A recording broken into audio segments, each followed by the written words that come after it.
Hello hi viewers. இந்த வீடியோவில் பார்த்தீங்கன்னா ரகுதாத்தா மூவியோட ரிவ்யூ தான் பார்க்க போகிறோம். இந்த படம் லாஸ்ட் Thursday ஆகஸ்ட் 15 அன்னைக்கு தியேட்டரில் ரிலீஸ் ஆன படம். கீர்த்தி சுரேஷ், எம்.எஸ். பாஸ்கர், தேவதர்ஷினி, அதே மாதிரி வந்து பார்த்தீங்கன்னா ரவீந்திர விஜய் இவங்கெல்லாம் ஹைலைட் பண்ணியிருக்காங்க. சீன் ரோல்டன் இந்த படத்துக்கு மியூசிக் பண்ணியிருக்காரு. டெபியூட்டன் டேரக்டர் சுமன் குமார் இந்த படத்தை டைரக்ட் பண்ணியிருக்காரு. இது வந்து பார்த்தீங்கன்னா ஒரு ட்ராமா ஜானரில் எடுக்கப்பட்ட ஒரு படம். படத்தோட கதை என்னன்றது வந்து பார்த்தீங்கன்னா கீர்த்தி சுரேஷ் ஒரு பேங்க் எம்ப்ளாயாக இருக்காங்க, ஒரு கவர்மெண்ட் பேங்க் எம்ப்ளாயாக. படம் பீரியட் வந்து பார்த்தீங்கன்னா ஒரு 1970s 80sலாம் நடக்கக்கூடிய ஒரு கதை தான் இது. அவங்க பேங்க் எம்ப்ளாயாக இருக்காங்க. அட் த சேம் டைம் வந்து பார்த்தீங்கன்னா இந்த ஹிந்தி திணிப்பு போராட்டத்துக்காக போராடிட்டு இருக்காங்க. ஒரு குரூப்பை வச்சுக்கிட்டு அவங்க தான் லீட் பண்ணி அவங்களுக்கு வந்து சப்போர்ட்டா அவங்க தாத்தா எம்.எஸ். பாஸ்கரும் இருக்காரு. ஒரு நாள் அவங்க தாத்தா உடம்பு முடியலன்னு சொல்லிட்டு ஹாஸ்பிட்டலுக்கு போறாரு எம்.எஸ். பாஸ்கர். அப்ப டாக்டர் சொல்றாங்க உங்களுக்கு வந்து கேன்சர் வந்துருச்சு அப்படின்ட்டு. அத அவர் வீட்ல சொல்லி வந்து ஃபீல் பண்றாரு எம்.எஸ். பாஸ்கர். அந்த டைம்ல கீர்த்தி சுரேஷ் கேட்குறாங்க, தாத்தா உங்க கடைசி ஆசை என்ன தாத்தா அப்படின்ற மாதிரி. அதுக்கு எம்.எஸ். பாஸ்கர் சொல்றாரு, அம்மா உனக்கு கல்யாணம் பண்ணி பார்க்கணுமா அப்படின்ட்டு. ஸோ கீர்த்தி சுரேஷும் யோசிக்கிறாங்க, சரி நம்ம கல்யாணம் பண்ணிக்கலாமா, நம்மள ஆல்ரெடி ஒருத்தர் ரொம்ப நாளா ஃபாலோ பண்ணி ஒருத்தர் இம்ப்ரெஸ் பண்ணிட்டு இருக்கானே, அவனையே வீட்டில் இன்ட்ரடியூஸ் பண்ணி அவனே நம்ம மேரேஜ் பண்ணிக்கலாம் அப்படின்னு சொல்லிட்டு ஒருத்தர் இன்ட்ரடியூஸ் பண்றாங்க. பண்ணிட்டு என்கேஜ்மெண்ட்ல அவங்களுக்கு ஃபிக்ஸ் பண்றாங்க. அந்த டைம்ல வந்து பாத்தீங்கன்னா இவங்களுக்கு மேரேஜ் ஃபிக்ஸ் பண்ணியிருக்க அந்த ஆளு இந்த பெண்களுக்கு எதிராக பெண்களை அடிமைப்படுத்தணுங்கிற அந்த ஒரு மைண்ட் செட்ல இருக்கான்னு கீர்த்தி சுரேஷ்க்கு தெரிய வருது. அப்புறம் இந்த கல்யாணத்தை எப்படியா ஸ்டாப் பண்ணணும்னு நினைக்கிறாங்க. அந்த தாத்தாட்ட சொன்னா அவருக்கு ஆல்ரெடி கேன்சர் பேஷண்ட் உடம்பு முடியாமல் போய் சேர்ந்துட போறாரு இந்த அதிர்ச்சி நியூஸை கேட்டு அப்படின்னு சொல்லிட்டு எப்படி இந்த கல்யாணத்தை ஸ்டாப் பண்றதுன்னு யோசிக்கிறாங்க. ஃபைனலாக இந்த கல்யாணத்தை அவங்க ஸ்டாப் பண்ணாங்களா இல்லையா அப்படின்றது அந்த படத்தோட மீதி கதை. ரொம்ப ஒரு பழைய ஒரு ஓல்டு டெம்ப்ளேட்டான ஒரு கான்செப்ட் தான் அந்த படத்தோட ஸ்டோரி. டேரக்டர் அந்த மாதிரியான ஒரு கான்செப்ட் தான் எடுத்துக்கிட்டாரு ஒரு டெபியூட்டன் டேரக்டர். மெயினாக வந்து பார்த்தீங்கன்னா கீர்த்தி சுரேஷ் அவங்க ஆக்டிங் பிரமாதமாக இருந்தது படத்தில். யூஸ்வலாக ஸோ இந்த கேரக்டராகவே நீட்டாக பண்ணியிருக்காங்க. நிறைய இடங்கள்ல அவங்களோட ஹியூமர் அந்த ஒரு இதுக்கு தேவையான நடிப்பு அது படத்தில் வந்து ரொம்ப பிரமாதமாக பண்ணியிருந்தாங்க. ரொம்ப ஓவர் ஆக்டிங்காக போகாமல் இந்த இந்த கேரக்டருக்கு ஏற்ற ஒரு ஆக்டிங் ரொம்ப நல்லா நீட்டாகவே கொடுத்துருந்தாங்க அவங்க. அதே மாதிரி எம்.எஸ். பாஸ்கர் ஒரு தாத்தாவா ஒரு ரோல் பண்ணியிருக்காரு. ஆஸ் யூஷுவல் அவர் நிறைய இப்போ வர ரீசன்ட் படங்களில் பண்ணுற இந்த மாதிரி குணச்சித்திர கதாபாத்திர ரோல் தான். ஸோ இந்த கேரக்டர் இந்த படத்துக்கு இந்த தாத்தாவா ரொம்ப நல்லா நீட்டாகவே நடிச்சிருந்தாரு. அதே மாதிரி தேவதர்ஷினி அவங்க வந்து பார்த்தீங்கன்னா கீர்த்தி சுரேஷ்க்கு ஃப்ரெண்டாக ஒரு பேங்க் எம்ப்ளாயாக பண்ணியிருக்காங்க. யூஸ்வலாக அவங்க அந்த ஒரு பிராமின் ஸ்லாங்கில் பேசக்கூடிய அந்த ஒரு இது லைக் அவங்களோட ஹியூமர் அந்த சின்ன சின்ன விஷயங்கள் படத்தில் ரொம்ப நல்லா நீட்டாகவே இருந்தது. அதே மாதிரி ரவீந்திர விஜய் அவர் தான் இந்த படத்தில் வந்து பார்த்தீங்கன்னா கீர்த்தி சுரேஷ்க்கு ஆஹ், கல்யாணம் ஃபிக்ஸ் பண்ணியிருக்க ஒரு மாப்பிள்ளையாக பண்ணியிருக்காரு. ஒரு ஹீரோ மாதிரியான ஒரு ரோல்னே சொல்லலாம். அவருக்கு வந்து ரொம்ப நல்லா நீட்டாக அந்த அவரோட கேரக்டர் அப்படியே அந்த அளவுக்கு ஒரு மாதிரி டெரரான ஒரு கேரக்டர். அந்த ஒரு 70s 80sலாம் அப்போ இருக்க ஆண்கள்லாம் ஸோ பெண்கள் அது ஒரு மாதிரி அடிமையாக லைட்டாக ஒரு லெவல் கீழே தான் பார்க்கணும் அப்படின்னு பார்ப்பாங்க. அந்த மாதிரி ஒரு கேரக்டர் தான் வருது. ரொம்ப நல்லா நீட்டாகவே பண்ணியிருந்தார் அவர். அதே மாதிரி சீன் ரோல்டன் அவரோட படங்கள்னாலே மெயினாக மியூசிக் வந்து நல்லா இருக்கும். சாங்ஸ் மெயினாக சூப்பராக இருக்கும். பட் இந்த படத்தில் சாங்ஸ் பெருசாக அந்த அளவுக்கு எதுவும் இல்லை. பட் சீன் ரோல்டனோட பேக்ரவுண்ட் ஸ்கோர் ஓரளவு ரொம்ப நல்லா நீட்டாகவே போட்டிருக்காரு. எப்பவுமே ஒரு படத்தில் ஒரு 2 3 ரெட்ரோ சாங்ஸ் போடுவார். அது பிரமாதமாக இருக்கும்.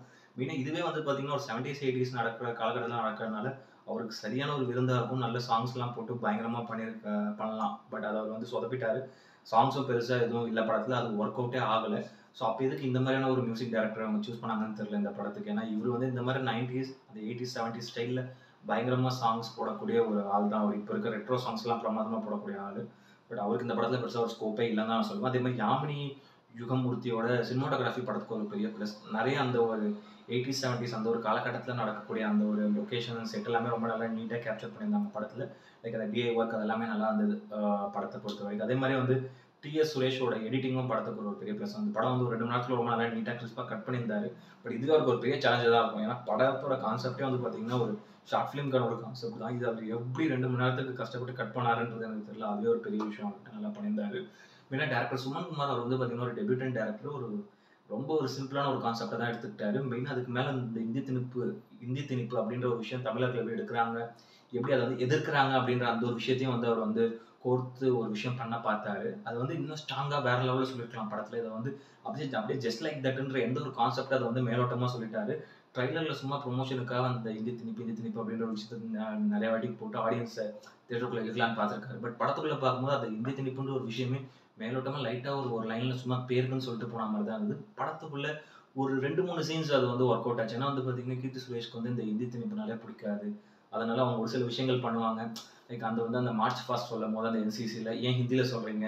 தமிழ்ல சொல்லுங்க அப்படின்னு சொல்லி கோச்சிட்டு போற சீனா இருக்கட்டும். அதே மாதிரி பேங்க்ல வந்து பார்த்தீங்கன்னா, அந்த போர்ட்ல வேணும்னே அவங்க மேனேஜர் வந்து ஹிந்தியில வந்து டுடே வேர்ட்ஸ் அப்படின்ற மாதிரி இன்றைய வேர்ட், நாளைய வேர்ட் அப்படின்ற மாதிரி வேர்ட் ஆஃப் த டே அப்படின்ற மாதிரி போட்டு ஒரு சில வேர்ட்ஸ் போடுவாங்க. அதில் இவர் வந்து வேணும்னே வந்து பார்த்தீங்கன்னா, அந்த பேங்க்ல இருக்க அந்த ஒரு போர்ட்ல ஹிந்தியில எழுதிட்டு போறாரு. இவங்களுக்கு பிடிக்காதுன்றது. அது இவங்க போய் அழிக்கிறது. இதெல்லாம் வந்து ரொம்ப ரொம்ப செயற்கையா தான் இருந்தது. பெருசா அந்த அளவுக்கு எதுவும் இல்ல. மத்தபடி ஹிந்தி திணிப்பை பத்தி இதுல பெருசா எதுவுமே சொல்லல படத்துல. அதே மாதிரி படத்தோட கான்செப்ட் வைஸ் வந்து பார்த்தீங்கன்னா, கதை வேற கதை தான். லைக் ஒரு கமர்ஷியலான ஒரு கதை தான். அதையுமே அவங்க இன்ட்ரெஸ்டிங்கா சொல்லல. ஃபர்ஸ்ட் ஹாஃப்மே சரி பெருசா எதுவுமே படம் டேக் ஆஃப் ஆகல. ஒரு கமர்ஷியலாவுமே எதுவுமே பெருசா சீன்ஸ் வந்து வரல. அட்லீஸ்ட் பழைய சீன்ஸாவது போடுங்கடா. பழைய மாதிரி சீன்ஸாவது பார்ப்போம் அப்படின்ற மாதிரி இருக்கலாம் பார்த்தாலும், அதுவும் எதுவும் சுத்தமா செட் ஆகல படம். ரொம்ப வந்து ஸ்லோவா ஒரு மாதிரி தான் ஸ்டார்ட் ஆகும்.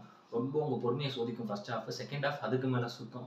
ஏன்ச்சு ஃபர்ஸ்ட் ஹாஃப்லயே கிளம்பி போயிருக்கலாமோ அப்படின்ற மாரி தான் தோணும் செகண்ட் ஹாஃப். அந்த மாரி தான் எடுத்து வச்சிருந்தாரு. சுத்தமா வந்து first half and second half எதுவுமே சுத்தமா டேக் ஆஃப் ஆகல. மெயினா வந்து படமே வந்து ஒரு ஷார்ட் ஃபிலிம் ஒரு கான்செப்ட்ன்றதுனால இது வந்து எப்படி வந்து ஒரு ஃபியூச்சர் ஃபிலிமா அவரு யோசிச்சாருன்றதே எனக்கு புரியல. அப்படி யோசிச்சிருந்தாலும் ரைட்டிங்ல இன்னும் ஸ்ட்ராங்கா இருந்திருக்கணும் content. At the same time வந்து ரொம்ப டைட்டா படத்த கொண்டு போயிருக்கணும் ஸ்க்ரீன் பிளேல. இது வந்து ஒரு கமர்ஷியலாவும் பெருசா படம் வந்து சுத்தமா டேக் ஆஃப் ஆகல.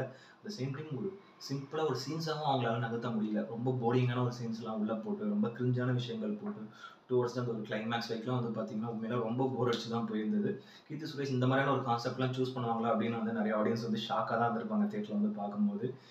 அவங்க கெரியர்ல இது வந்து அவங்க ஒரு பேட் ட்ரீமாவே மறந்துடணும் இந்த படத்த. அந்த மாதிரி தான் இருந்தது. அந்த அளவுக்கு ஒரு பிலோ ஆவரேஜா இருந்தது.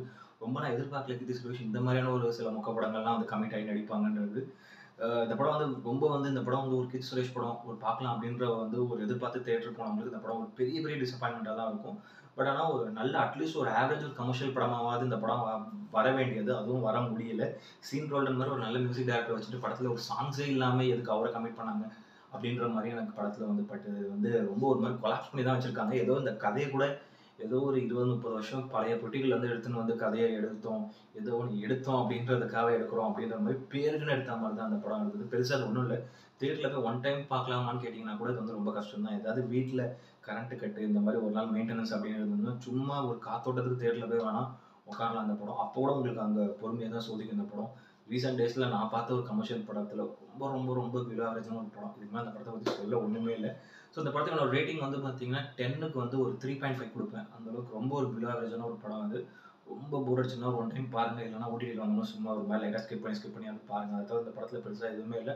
நான் ஒரு எக்ஸ்பெக்டேஷனோட தான் பார்த்தேன். பட் சின்ன எக்ஸ்பெக்டேஷனோட பார்த்தேன். லைக் என்னன்னா கீர்த்தி சுரேஷ் படம் அப்படின்ற மாதிரி பெருசாக வேறு அந்தளவுக்கு பெரிய எக்ஸ்பெக்டேஷன் நான் வச்சுக்கல. ஏன்னா அது ஆல்ரெடி ஸ்டார்டிங்கில் நிறைய நெகட்டிவ் ரிவ்யூஸ் வந்தது லாஸ்ட் வீக்கில். சரி சும்மா கீர்த்தி சுரேஷ் படம் ஓரளவு ஆவரேஜாக இருக்குன்னு பார்த்தேன். பட் அது வந்து சுத்தமாக சாட்டிஸ்ஃபை பண்ணல. அதான் ஒரு பெரிய டிசப்பாயின்மெண்ட் ஆயிடுச்சு. பாருங்க. இந்த வீடியோ பிடிச்சிருந்ததுன்னா லைக் பண்ணுங்க, கமெண்ட் பண்ணுங்க, ஷேர் பண்ணுங்க, இந்த சேனலை சப்ஸ்கிரைப் பண்ணுங்க. இந்த வீடியோட லிங்க் உங்க ஃப்ரெண்ட்ஸ் எல்லாருக்கும் ஷேர் பண்ணுங்க. வேற இன்னொரு ஒரு நல்ல வீடியோல மீட் பண்ணலாம். Okay friends, thank you. Bye.